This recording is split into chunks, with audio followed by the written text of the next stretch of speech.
In moments, we're going to be joined by Mark Segraves from NBC4. Segraves been all over the money and everything going on with RFK Stadium, including the renderings that were just released. Looks like maybe new renderings just got released. Mark joins the program now via the Rude Guest Hotline. Mark, what's up, man? Thanks for making time for us on a Friday. JP, thank you for having me. You know, I just before we start, I've been listening to you guys, talk to your listeners for a few minutes, and just an observation, no judgment. But I heard a lot about cookies and milk and butter, and who smokes weed and who doesn't smoke weed. And then you guys are wondering why your back-to-back callers ask the same question. I may be able to, help you out with that. So look, I'm not here to judge. I'm not here. I really seriously, I do have a question for BMitch. Dude, who was the fastest guy you played with? Hey, Mark, I did not know you had this type of personality, dog. I love it. Hey, but Mark, I guess you're right. If they're smoking weed, they get the munchies. They got to eat some cookies and milk. Oh, that's a hell of a way to start, Segraves. Good stuff, man. Good stuff. Well, dude, I really appreciate it. Thanks for having me. See you guys. You reached out to me last night because maybe you saw something on social media, you said, where B and I were talking about tailgating at the new stadium. And my stance has always been people are going to figure out a way to grill meat and drink beer. No matter where you go in the world, that people are going to figure that out. But you were kind of telling me that there are actual plans for it. So I'll let you kind of start from what the renderings maybe don't show to what those plans are. Yeah, there was a lot of confusion when those renderings came out yesterday because the wide shots, they showed much of the 180-acre campus from the river up to East Capitol Street. And so a lot of people thought those tall buildings, the glass and steel structures that just, pretty much cover the landscape surrounding the stadium were renderings of what that area was going to look like. And in fact, they're not. Those were just kind of placeholders just put in there to say, there will be stuff here, but nothing that looks like that. The only thing that was really reflective of the vision was the actual stadium itself. There will be that green space along the river that is part of the deal and part of the requirement, the federal requirement. But those renderings are not indicative of what the campus will look like when the stadium opens or, 20 years from now. So I think a lot of people saw that and was like, where are we going to tailgate? It's just buildings and green space. And so that won't be the case. In fact, when the team first started talking publicly about this, and Mark Klaus, the president of the team, and I spoke about this, and he said this publicly at press conferences as well, they know and appreciate the culture and the history of tailgating at all sports, not just NFL, not just Washington NFL, right, but, particularly football, right? And so they want to be able to accommodate that, and they plan to, at least in the short term. So the early plans, the first thing we'll get is a stadium and some parking on that 180 acres, right? And so that's what will be really ready for sure by 2030. And some of that parking in the initial few years will be surface lot parking, which is the traditional hunting ground of tailgaters everywhere. And so the team has committed, and Mark Klaus has said, that at least for the first few years, while there is that surface lot parking available, people will be able to tailgate. Now, as we move forward, go ahead. Go ahead. Well, so as we move forward into the out years, the plans call for parking structures to be built. So these would be above ground parking garages. And then you'll start seeing the retail and the housing and stuff pop up on that space. And so they will lose the ability to have as much surface parking lots as they will when the stadium first opens in 2030. So for the first few years, when there's not all the development around it, you'll have a much better and easier access and places to tailgate around the stadium. But as the development grows, in the out years, past 2030, 2035, 40 and whatnot, when hopefully we're all still around, that's when you'll start to see a decrease in surface lot parking and people moved into parking garages. Now, look, I'm here from the University of Maryland where there's both surface lot and parking garages, and people tailgate in the garages, right? Yeah. And so, it's not the same vibe as having kind of a communal open field, but you can still have your beer and barbecue as it was. So there will be, at least in the short term, the traditional opportunity to tailgate that people have come to know and love over generations. But as we get further into years out, there will be less and less surface parking lots to host that. See, Mark, since people want to make it about them, and that's a lot of the tailgaters, I'm going to make it about me. Are they going to ever develop that water area over there? Because I want to bring a boat down there to go to the game. I think we could just tailgate on the boat. So they do have, so there has to be, I believe it's 80 acres, or maybe 30%, maybe I'm getting the acreage wrong, but 30% of all that land down there has to remain as green space. And that green space will abut the river. So the land closest to the river and going in all along that stretch, across from Kingman Island, and what you see in the renderings will be green space. And there is plans to develop that in some way. Now, you can go right up the Anacostia to Bladensburg and dock your boat. I will operate a water taxi that'll get you down to Kingman Island if nothing else happens. But I honestly don't know how if there's money in it, maybe, it could be a good retirement gig. But, there could be, they haven't gotten that specific in how they will actually develop that waterfront in the sense of public accommodations like boat ramps and piers. I will tell you what you won't see. You won't see the Georgetown waterfront, right? You won't see that replicated where you're going to pull your boat right up to Tony and Joe's, stumble off, have a few brewskis, and then head back out, and water ski home. So, but you may see an opportunity where there are places to bring boats and park boats and maybe a water taxi that would take you to Bladensburg up. But all of that is very far down the line.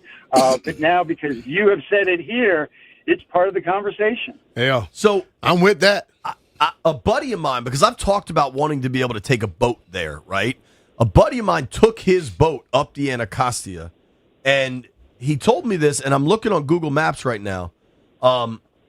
It appears that when the Anacostia, it kind of starts going east and then takes a northern turn, right? Kind of around like the backside of the Congressional Cemetery.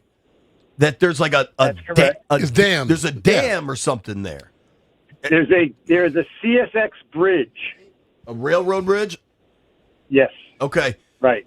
They're And not so moving there are that. Parts, there are parts of it that it's all navigable, but there's parts of it that larger boats because of that bridge, and so there's a channel that you can kind of go around. It's much more suited to kayaks and canoes than it is to the luxury yachts that you guys are accustomed to. But I will tell you, when you go up the Anacostia, above that bridge, you get to several marinas. Now, there is the National Park Service has a boatyard there where you can keep canoes and kayaks. And then there are two or three private yacht clubs along there that have docks, and where famously the former council member Kwame Brown kept his boat that was called Bulletproof docked. And those are larger boats. And so that is another opportunity for you to get down there. But, that stretch that you're talking about is more easily navigated by paddle boats, kayaks or canoes, that kind of thing, rather than a large motorboat. Did you just former D.C. Councilman Kwame Brown that I think went to jail for bank fraud, had a boat called Bulletproof? So he didn't technically go to jail. He did finally plead guilty to a crime. And actually, he had to spend, I think it was an hour and a half in custody. I remember waiting outside. The judge ordered him to serve the remainder of the day in custody. Oh, wow. So he went down to the U.S. Marshal's office in the bottom of the courthouse, stayed there till 5 o'clock, and then he walked out a free man. But yes, I'll take that type of deal. Of what he was borrowing money for, which is what ended up getting him in trouble. That he, my memory is not great, but I believe either falsified an application for a loan and/or then mailed that from a government office, something along those lines. He pled guilty to one count, I believe. But I think it was to finance the boat, and yes, it was called bulletproof. Yeah, but if I'm trying to go to the game, Mark, I'm not trying to paddle down there. Well, No, you don't want to be. You don't want to be. But look, this is part of the conversation. This area is going to be much more than just a stadium. This is just going to be beautiful, open green space. It's going to bring people into Kingman Island, which is already a beautiful asset for Washington, D.C. People don't think about it, but D.C. has so much green space and so much water. 2 great rivers that are easily accessible for all kinds of recreation. This stadium, as the mayor said, look, I know a lot of people are against the stadium, don't want the public money going, $1 billion of D.C. taxpayer money going to this, and they can make some very strong arguments for this. But we are headed down that road. This is almost a certainty that it's going to happen, and it is going to be an anchor, and it is going to be a catalyst for that area, for more than just sports and entertainment, but for access to that green space. I got $1 million idea for you, Segraves, or maybe for all of us. Hell, we'll all chip in and buy a boat. Where the driving range is at Langston, I've hit balls there a zillion times. That's right on the river. That's right on the Anacostia. And part of Langston, you kind of go over what I guess Kingman Lake, right? That is correct, and good. Kudos to you for knowing that that's a lake. I am looking at the map right now, but I appreciate it. He's cheating. I knew the river and I knew the other body of water, for whatever that's worth. Okay, yes, you're correct. Langston has parking. The high school has parking. That's right there. Run a boat service from right there. People could drive there, hop on the ferry, and then you're on the other side of that railroad dam. You're giving my idea. There's too many damn people, JP. Well, I'm already working on this.